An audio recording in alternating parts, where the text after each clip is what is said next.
50 किसान घायल हुए।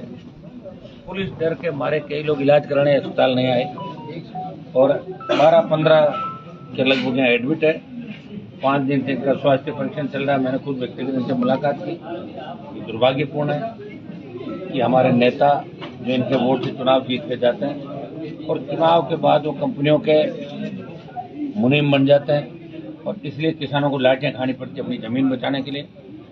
मैंने पहले भी जब ये आंदोलन कर रहे थे 138 दिन में संघर्ष समिति को धन्यवाद दूंगा। JSW के खिलाफ इन्होंने अपनी जमीन बचाने का आंदोलन किया। 20 लाख कोई बड़ी रेट नहीं होती जो इनकी डिमांड है, 20 लाख रुपए प्रति बीघा। और पहले जो जमीनें 4 लाख, 3 लाख, 5 लाख पुरानी कांग्रेस सरकार के समय कुछ नेताओं ने मिला के सराहनीय दिला दी। और कांग्रेस वालों से अगर कोई बच गया तो भारतीय जनता पार्टी वालों ने इस बार अपना धंधावाद चालू कर दिया। दोनों पार्टियां मिलकर बारी बारी से राजस्थान के किसानों को लूट रही है और ये लूटा हुआ पिटा हुआ किसान जिसकी हालत आप देख सकते हो, जो अपनी चोटें मुझे दिखा रहा है, ये दुर्भाग्य है। ये वेट कर रहे थे जनमान जी आएंगे और हमें न्याय दिलाएंगे। मैं आश्वस्त करना चाहता हूँ कि इस फैक्ट्री के साथ साथ जितने भी अंबुजा के अंदर जो आंदोलन चल रहा है, दूसरी हमारी जो बाहर की कंपनी, हमें नहीं चाहते कि रोजगार नहीं हो। नागौर जिले में रोजगार के अवसर बढ़े, नागौर जिले में औद्योगिक इकाइयां लगे, लेकिन हमारे किसानों जवानों को कुर्बानी देनी पड़े, इस तरह लाठियों का शिकार नहीं होना पड़े, इस तरह गोली का शिकार नहीं होना पड़े। पुलिस चंद रुपयों के लिए पुलिस ने जो एक खेल खेला, नंगा नाच किया, इसकी मैंने उस दिन निंदा कर दी थी और मैं पूरा प्रयास करूंगा कि इस मामले में जितने भी दोषी है उन सब के खिलाफ कड़ी कार्रवाई हो और किसानों को उनकी जमीन का हक और अधिकार मिले। जितना पैसा ये चाहते हैं उतना पैसा कंपनी से हम लेंगे। जब घी सीधी उंगली से नहीं निकलता तो उंगली टेढ़ी करनी पड़ती, टेढ़ी उंगली करके JSW को झुकाएंगे, अंबुजा को भी ठीक करेंगे, दूसरी जितनी भी सीमेंट कंपनियां यहाँ आई है।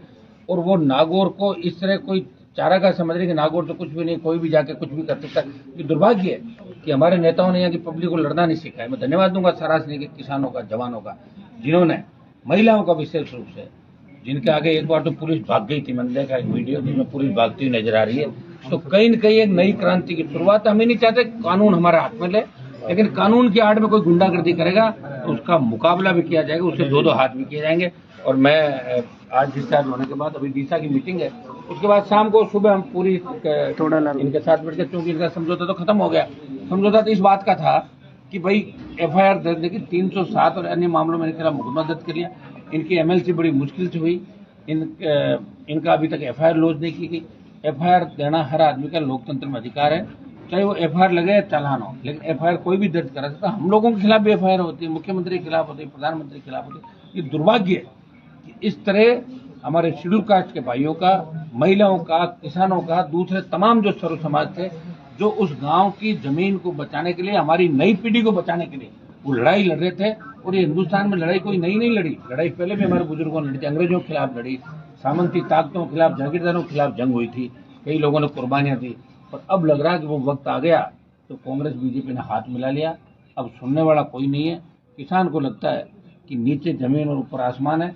ऐसी स्थिति में मैं आश्वस्त करता हूं इनको कि मैं आपका सांसद हूं, मैं यहाँ बैठा हूं, जब तक मैं हूं आप निश्चिंत रहें। थोड़ी बहुत तकलीफ जरूर होती थी, मैं तो खुद ही तकलीफों में गुजरा हूँ 25 साल से। आपने देखा सत्ता का सुख छोड़ के, सत्ता को ठोकर मार के इस राजस्थान का सम्मान देश में बढ़ाया। और मेरे इलाके के अंदर अगर इस तरह की गुंडागर्दी हुई तो मुझे इस बात का अंदर से बहुत बड़ा रोष है और वो जल्दी आपको सड़कों पर नजर आएगा। आगामी 2-4-5 दिनों के अंदर उन तमाम अधिकारियों की राज करेंगे जिन्होंने इस लाठीचार्ज के अंदर भूमिका निभाई। दोबारा से लाठीचार्ज करने से पहले 1000 बार सोचेंगे कि किसी किसान के बेटे पे, महिला पे और दलित पे हाथ नहीं उठाएं और लाठी नहीं चलाएं। आप बताएं किनका जो जुडिक्शन है, कौन जाके लाठियां चला रहा है? मामला तो जाइल रोड का, सदर के SHO जा रहे हैं, कोई दूसरे जा रहे हैं। तो ये जो दलाली का खेल नागौर में चला है, दलाली के खेल को भी खत्म करेंगे। मैंने आपको एक ही बात कह दी, यहाँ नागौर जिसमें कोई गौर नहीं, 70 साल से गौर नहीं किया। आप देखिए जो सड़क हॉस्पिटल के सामने बनी है, दिल्ली की पैसों की सड़क है, लेकिन चंद उस समय के यहाँ के नेता लोग मिलकर सड़कों में तोड़वाने की कोशिश कर रहा हूँ। मैं चाह रहा हूँ पूरी तोड़ के बनाए। ठेकेदार गुंडागर्दी करके चला गया। मेडिकल कॉलेज को बनाने में किस तरह का उपयोग कर रहे थे, हमने रोका, सही काम चालू कराया। आज भी हालात क्या, जेल के अंदर अपन बैठे हैं, कभी छत गिर जाती है, कभी कोई दूसरे मामले हो जाते हैं। तो दुर्भाग्य है। और इसमें सबसे बड़ी भूमिका जनप्रतिनिधि की होती है। अगर जनप्रतिनिधि आपका मजबूत होगा तभी काम होगा। और जनप्रतिनिधि जीत के चला जाएगा, या कोई अनपढ़ होगा जिसको कुछ पता ही नहीं है वो व्यक्ति आपकी आवाज को नहीं उठा सकते, वो पीछे लाइन लगा खड़े रहेंगे। हाँ, मौकाण वो कर सकता है, किसी की शादी में जा सकता है, ये काम वो कर सकता है, आपकी आवाज और लड़ाई नहीं लड़ सकते। तो भाइयों तैयार हो जाओ, लड़ने का वक्त आ गया। जिस नागौर का दबदबा पूरे देश के अंदर एक जमाने में था, मैंने तो सुना है, सुनो, बाकी मैंने तो दबदबा नागौर का पूरे देश के अंदर वहां जब गया तो किसानों को तकलीफ पड़ी। मोदी अमित शाह की सत्ता को ठोकर मार के इस हाईवे को पहली बार जाम किया, 52 से लेके आज तक, ये जो शाजापुर का बॉर्डर था। और आज भी हनुमान बेनीवाल किसान और जवान के लिए आरएलपी का जो गठन किया, मैंने कहा मेरी पार्टी रहे या नहीं रहे, लेकिन जवान किसान का सम्मान इस देश के अंदर रहना चाहिए। मैंने सम्मान बढ़ाया इस जिले का, उस राजस्थान का सम्मान बढ़ाया, मेरी कौम के साथ साथ किसान का सम्मान बढ़ाया, दलित का बढ़ाया, महिला अत्याचारों के खिलाफ लड़ाइयां लड़ी। बहुत से उदाहरण आपको 20 साल के अंदर मिलेंगे। अब वक्त आ गया कि हमें एकजुट होकर हमारी जमीनों को बचाना होगा। अगर यही स्थिति रही तो आने वाले समय के अंदर किसी के पास कोई जमीन नहीं बचेगी और सारे बेरोजगार बेघर हो जाएंगे। और ऐसा नहीं हो कि देश दूसरी दिशा के अंदर चल पड़े, जिस तरह दूसरे देशों के अंदर हालात हो रहे हैं। आप देख रहे हैं वहाँ लॉ एंड ऑर्डर नहीं है। तो जब जनता को लगेगा कि कोई न्याय नहीं दे रहा है तो जनता खुद ही कानून हाथ में लेने को मजबूर हो जाएगी। हम नहीं चाहते कि जनता कानून हाथ में ले। सरकार को सोचना होगा, प्रदेश की सरकार को, देश की सरकार को, और विपक्ष में बैठी कांग्रेस पार्टी को जो बार बार ये कह रही है, बयान दे रही है पेपर लीक। अरे किसने कराया पेपर लीक? सबको पता है। और इन्होंने कह दिया कुछ नहीं हुआ। मिला जुली का खेल जो राजस्थान के अंदर चला, ऐसा ही भक्ति चलेगा। तमाम जो मुद्दे हैं उनको हम समय समय पर हर प्लेटफार्म पर उठा रहे और आगे भी बड़ी लड़ाई लड़ेंगे। सरासनी के, हरिमा के, बधाना के पैसा कम भी मिला है उनको भी 20 लाख प्रति रुपए बीघा से जमीन का मुआवजा दिलाएंगे। ये मैं आपको आश्वस्त करता हूँ। रोजगार यहाँ के लोगों को मिलेगा और यहाँ के लोगों के सामने कंपनी वालों से मैं नाक भी रगड़वाऊंगा पटक के, ये भी मैं आपको आश्वस्त करता हूँ।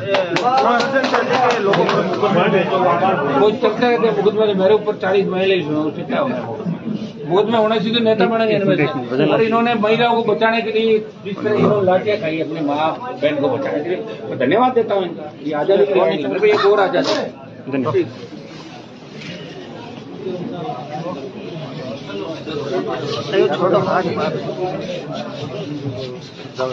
चलो